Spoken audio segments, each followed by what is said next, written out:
नमस्कार, गोड्डा झार न्यूज में आप सभी का स्वागत है। आइए जानते हैं झारखंड की तमाम छोटी बड़ी मुख्य खबरों को। पर आपने अभी तक गोड्डा झार न्यूज चैनल को सब्सक्राइब नहीं किया है तो प्लीज चैनल को सब्सक्राइब कर बेल आइकन को प्रेस कर दे ताकि खबरों का अपडेट आपको मिलता रहे। साथ ही एक लाइक और प्यारा सा कमेंट जरूर करें। चलिए शुरू करते हैं आज की पहली महत्वपूर्ण खबरों से। अर्जुन मुंडा ने किया बाबा वैद्यनाथ का दर्शन, कहा झारखंड में बजट सत्र से पहले भाजपा विधायक दल की बैठक, नेता प्रतिपक्ष का होगा चयन। झारखंड में आज 21 जनवरी को आसमान साफ रहेगा। राज्य के उत्तर पूर्वी भागों में कुछ इलाकों में सुबह में हल्के से मध्यम दर्जे का कोहरा छाए रहने की संभावना। झारखंड में आज राज्य के उत्तर पूर्वी भागों में कहीं कहीं कोहरा छाया रहेगा। इसका असर देवघर, धनबाद, दुमका, गिरिडीह, गोड्डा, जामताड़ा, पाकुड़, साहिबगंज जिलों में देखने को मिलेगा। जेईई मेन का पहला सेशन 22 से बोकारो के 2 केंद्रों पर 2069 अभ्यर्थी देंगे परीक्षा।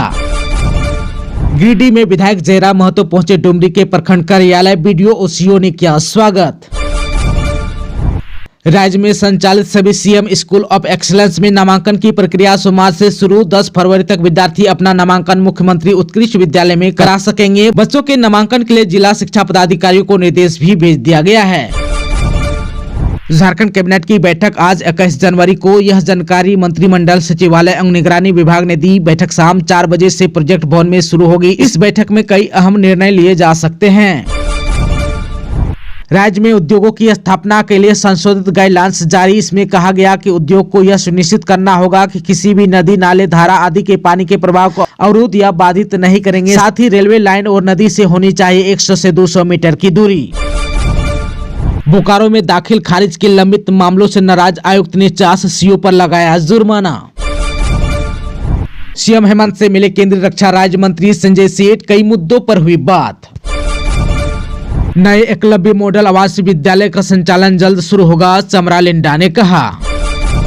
रांची में 68वें राष्ट्रीय स्कूल खेल प्रतियोगिता के तहत अंडर 14, 17 और 19 ट्रैक साइकिलिंग प्रतियोगिता का सोमवार को समापन हुआ। प्रतियोगिता में राजस्थान ने दमदार प्रदर्शन करते हुए ओवरऑल चैंपियन का खिताब अपने नाम कर लिया। झारखंड में महिलाओं के खिलाफ बढ़ते अपराधों पर भाजपा के प्रवक्ता राफिया नाज ने राज्य सरकार पर साधा निशाना, कहा बेटियों की सुरक्षा सुनिश्चित करें झारखंड सरकार। धनबाद के भूली में युवक ने मस्जिद के इमाम पर किया चाकू से हमला, हुआ गिरफ्तार। झारखंड मुक्ति मोर्चा ने रखा है 50 लाख नए सदस्य जोड़ने का लक्ष्य। 8वीं की प्री बोर्ड आयोजित करने वाला एकमात्र जिला बना रांची, 22,000 छात्र होंगे शामिल। रांची में शहरी विकास कार्यों की निगरानी के लिए एक मोबाइल ऐप विकसित किया जाएगा। यह ऐप नागरिक सुविधाओं की निगरानी और शिकायत निवारण के लिए बनाया जाएगा। बता दें कि इस ऐप के माध्यम से नागरिक सुविधाओं जैसे स्ट्रीट लाइट, पानी की आपूर्ति, स्वच्छता आदि की निगरानी की जा सकेगी। इसमें नागरिक अपनी शिकायतें ऐप के माध्यम से दर्ज कराएंगे और उनका निवारण किया जाएगा। झामुमो सुप्रीमो शिबू सोरेन ने किया मचान मिथिला पंचांग का लोकार्पण। सिमडेगा में कोलेबरा मुख्य पथ पर हाईवा दुर्घटनाग्रस्त बालू लदा ट्रैक्टर हुआ जब्त। लातेहार में भीषण सड़क हादसे में हाईवा चालक की हुई मौत, दूसरा गंभीर। गणतंत्र दिवस पर झारखंड की छात्राएं दिल्ली में करेंगी बैंड का प्रदर्शन। जल शिकायत समाधान कार्यक्रम 22 को मॉनिटरिंग करेंगे झारखंड पुलिस के 24 आईपीएस अधिकारी। सिमडेगा जेल में बंद अमन साहू गिरोह के अपराधियों को रायपुर ले जाएगी छत्तीसगढ़ की पुलिस। सीबीआई ने बीसीसीएल के क्लर्क प्रणय सरकार को 14,000 रुपए रिश्वत लेते हुए गिरफ्तार किया। यह गिरफ्तारी धनबाद के कोयला भवन से हुई। धनबाद के मधुबन में वर्चुअस को लेकर हुई फायरिंग व आगजनी की घटना के संबंध में आजसू के 6 सदस्य समिति ने जांच report party supremo Sudesh Mahto को सौंपी। समिति के सदस्यों ने प्रभावित परिवारों से 15 जनवरी को मुलाकात कर घटना की पूरी जानकारी ली थी। समिति में मांडू के विधायक निर्मल महतो, गोमिया के पूर्व विधायक लंबोदर महतो, पूर्व न्यायाधीश पंकज श्रीवास्तव, पूर्व डीआईजी सुबोध प्रसाद, पार्टी के प्रधान सचिव राजेंद्र मेहता व राधे श्याम गोस्वामी शामिल थे। झारखंड गौ सेवा आयोग ने गौशालाओं को सशक्त बनाने के लिए महत्वपूर्ण कदम उठाए। आयोग ने राज्य की 5 गौशालाओं के लिए 1,35,75,000 रुपए की राशि जारी की। गढ़वा में इनामी नक्सली राजू भुइयां के घर पहुंचे एसपी की सरेंडर करने की मांग। बोकारो के चहुमुखी विकास के रोड मैप पर काम कर रही है कांग्रेस के विधायक श्वेता सिंह।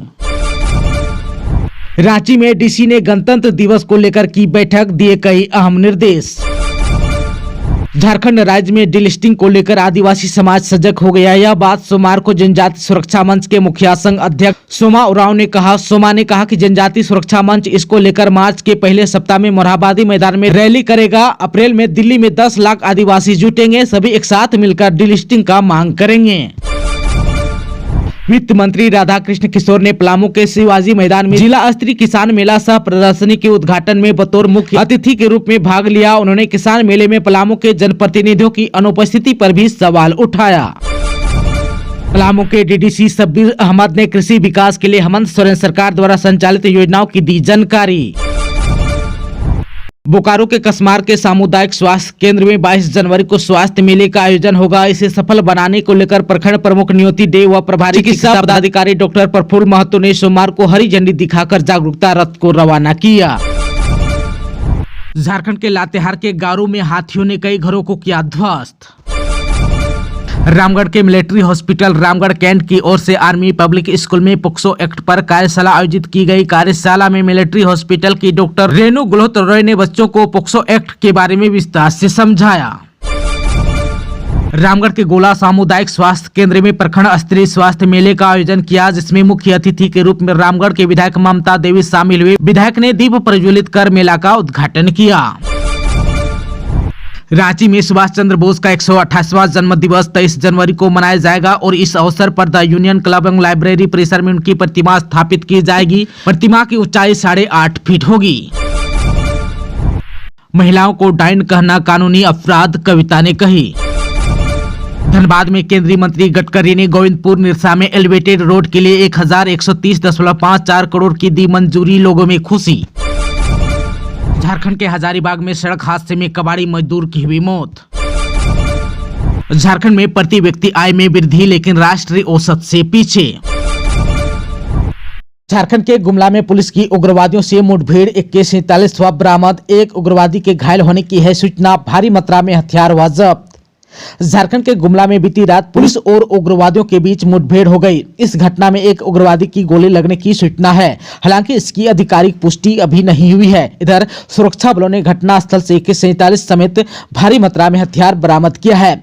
मुठभेड़ बिष्णुपुर थाना क्षेत्र के देवरा गणेश जंगल में हुई। वहीं गुमला के SP शंभू कुमार सिंह के अनुसार गुप्त सूचना मिली थी कि झांगुर गुट का सरगना रामदेव अपने साथियों के साथ इस क्षेत्र में मौजूद है।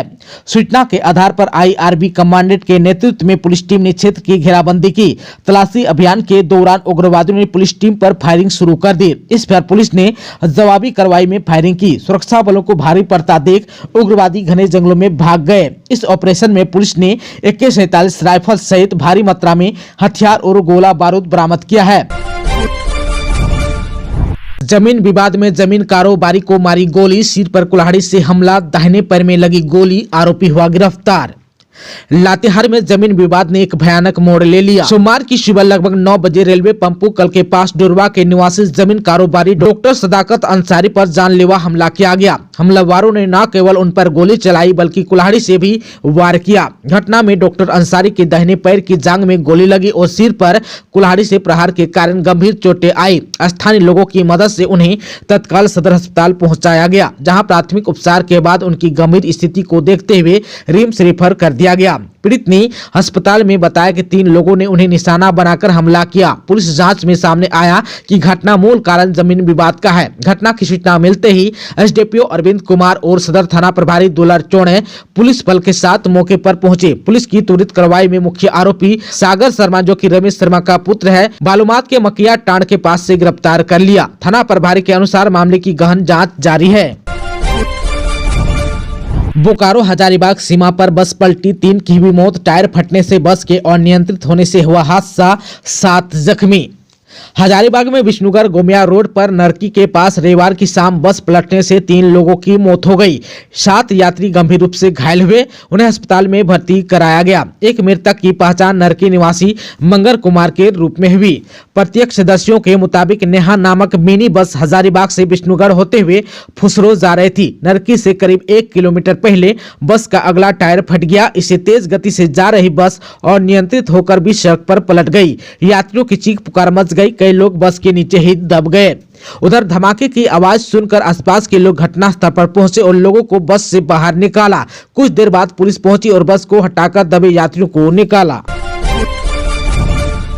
जमशेदपुर में ट्रांसपोर्टर की गोली मारकर हत्या, 10 साल बाद बेटे ने पिता के मर्डर का लिया बदला। 2014 में भाजपा नेता की हुई थी हत्या। मानगो गुरुद्वारा रोड में रविवार की रात 7:45 के पूर्व कांग्रेस के नेता व विधानसभा में निर्दलीय चुनाव लड़ने वाले जितेंद्र सिंह के छोटे भाई ट्रांसपोर्टर संतोष सिंह की गोली मारकर हत्या कर दी गई। इससे पहले हमलावरों से बचने के लिए संतोष नानक स्टोर के पास एवी स्कूटी छोड़कर 250 मीटर दौड़ते हुए कंचन दत्ता उर्फ संटू के घर में जान बचाने के लिए घुस गए, लेकिन बदमाश पीछा करते हुए घर में घुसे और टीवी वाले कैमरे में सभी के सामने गोली मारकर हत्या कर दी और भाग गए। घटना के वक्त गली की स्ट्रीट लाइट बंद थी। हत्या के तुरंत बाद लाइट आ गई। 10 राउंड गोली चली। पुलिस ने 8 खोखा बरामद किया है। हत्या का आरोप मानगो गुरुद्वार बस्ती में भाजपा नेता डब्लू दीक्षित के बेटे रोहित दीक्षित और उसके साथियों पर लगा है। सभी कांड एक सीसीटीवी में कैद हो गया। घटना स्थल पर सिटी एसपी कुमार शिवाशीष और मानगो थानेदार निरंजन कुमार पहुंचकर छानबीन की। फुटेज में हमलावरों की पहचान करने के बाद रोहित दीक्षित और उनके साथियों की तलाश में छापामारी जारी है। रोहित के परिजनों को हिरासत में लेकर पूछताछ की जा रही है। अमित शाह पर टिप्पणी मामले में राहुल पर केस नहीं चलेगा, सुप्रीम कोर्ट की रोक। नेता प्रतिपक्ष 2019 में बोले थे बीजेपी में हत्यारा अध्यक्ष बन सकता है। सुप्रीम कोर्ट ने सोमवार को राहुल गांधी के खिलाफ चल रहे मानहानि मामले में ट्रायल कोर्ट की कार्रवाई पर रोक लगा दी है। जस्टिस विक्रम नाथ और जस्टिस संदीप मेहता के बेंच ने झारखंड सरकार और भाजपा नेता को नोटिस जारी कर जवाब मांगा है। आप सबों को बता दूं कि 2019 के लोकसभा चुनाव से पहले झारखंड के चाईबासा में अपने ही एक भाषण के दौरान राहुल गांधी ने शाह को हत्यारा बताया था। इसके बाद भाजपा के कार्यकर्ताओं नवीन झा ने राहुल गांधी पर अमित शाह के खिलाफ 2019 में अपमानजनक टिप्पणी करने के आरोप के साथ मानहानि का केस किया था। इसी सुनवाई के दौरान राहुल के वकील अभिषेक मनु सिंघवी ने दलील दी कि कई न्यायिक फैसलों में कहा गया है कि केवल पीड़ित व्यक्ति ही आपराधिक मानहानि की शिकायत दर्ज करा सकता है। शिकायत किसी तीसरे पक्ष की ओर से दायर की गई थी। मानहानि मामले में ऐसा करना स्वीकार्य नहीं है। जमशेदपुर में ट्रांसपोर्टर की